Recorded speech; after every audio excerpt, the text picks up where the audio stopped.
Hulk अपने घर में शांति से खाना खा रहा था। टीवी पर उसका छोटा भाई स्पाइडरमैन पहाड़ी कुश्ती में लड़ रहा था। भीड़ उसके नाम के नारे लगा रही थी। अखाड़े में कदम रखता है एक खतरनाक योद्धा, महादैत्य, जिसका नाम सुनते ही लोग डर जाते थे। कुछ ही सेकंड में महादैत्य ने स्पाइडरमैन को हवा में उठाया और जोरदार तरीके से जमीन पर पटक दिया। स्पाइडरमैन बेहोश होकर गिर पड़ा। टीवी के सामने बैठा हल्क सन्न रह गया। उसकी थाली हाथ से गिर गई, आंखों से आंसू बहने लगे। भाई, मैं तुझे इंसाफ दिलाऊंगा। अगली सुबह हल्क अकेला जंगल की तरफ निकल पड़ा।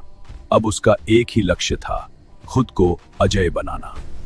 वो जंगली फल खाता, अपने शरीर को कड़ी मेहनत में ढालता, हर दिन खुद को और मजबूत बनाता। बर्फीले झरनों के नीचे खड़े होकर वो अपनी सहन शक्ति को लोहे जैसा मजबूत बना रहा था। गहरी झील में लंबी दूरी तक दौड़ लगाता, हर सांस बदले की आग से भरी थी।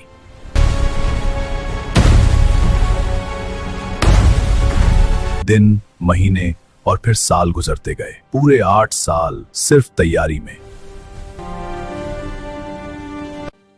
लेकिन हर रात वो अपने भाई स्पाइडरमैन को याद करता और चुपचाप आंसू बहाता। गांव में फिर ढोल बजे, घोषणा हुई, कुश्ती होगी ऊंचे पहाड़ की चोटी पर। हारेगा उसे पहाड़ से नीचे धकेल दिया जाएगा। पहला मुकाबला शुरू हुआ। महादैत्य और काला शिकारी आमने सामने थे।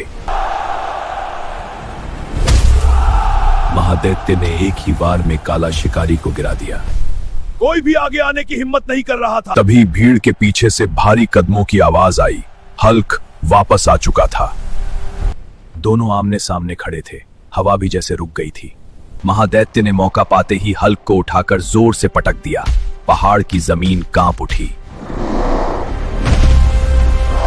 जमीन पर पड़ा हल्क भीड़ की आवाज सुन रहा था। उम्मीद अभी जिंदा थी। गांव वाले चिल्ला उठे। हल्क धीरे धीरे उठा। उसकी आंखों में फिर से आग जल उठी। इस बार वो सिर्फ ताकत से नहीं, रणनीति से लड़ रहा था। सही समय देखकर उसने महादैत्य को मजबूती से पकड़ लिया और पूरी ताकत से उसे चानों पर दे मारा। धूल का गुबार आसमान तक उठ गया। महादैत्य बेहोश होकर गिर पड़ा। पहाड़ पर सन्नाटा, फिर अचानक जीत का शोर।